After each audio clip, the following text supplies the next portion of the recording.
des patrons, des chefs d'entreprise, des entrepreneurs. On va faire un speed meeting dans le noir. Pendant 1 minute, les gens vont se présenter. Voilà, donc on a 35 chefs d'entreprise qui sont là ce soir et c'est une toute première qu'on lance au restaurant dans le nord de Paris.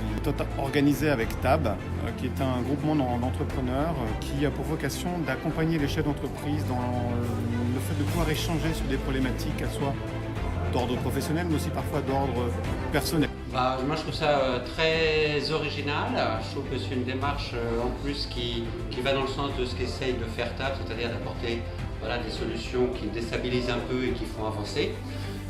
Et qui plus est, je trouve que le fait de rencontrer des gens, pour certains pour la première fois, en dépassant les apparences peut-être qu'on peut avoir des fois en rencontrant certaines personnes, je pense que ça va permettre de faire de belles découvertes. Je trouve que c'est une très bonne idée, ça reprend un principe un peu connu et ça l'applique dans un contexte original. Ça va être une expérience innovante, enrichissante et ça va nous ouvrir certainement à des choses nouvelles. C'est un superbe icebreaker.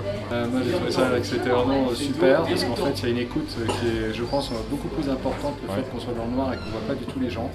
Et après, maintenant qu'on est à nouveau dans la lumière et qu'on a la chance de pouvoir voir, eh bien, ça va être rigolo de pouvoir dire mais finalement qui ai-je vu et à qui ai-je parlé. Chez TAB les boards d'entrepreneurs, donc nous créons des boards de chefs d'entreprise. On va trouver un certain nombre de fonctions de l'entreprise, le patron de la RH, le patron du marketing, le patron du 16, le patron juridique, etc.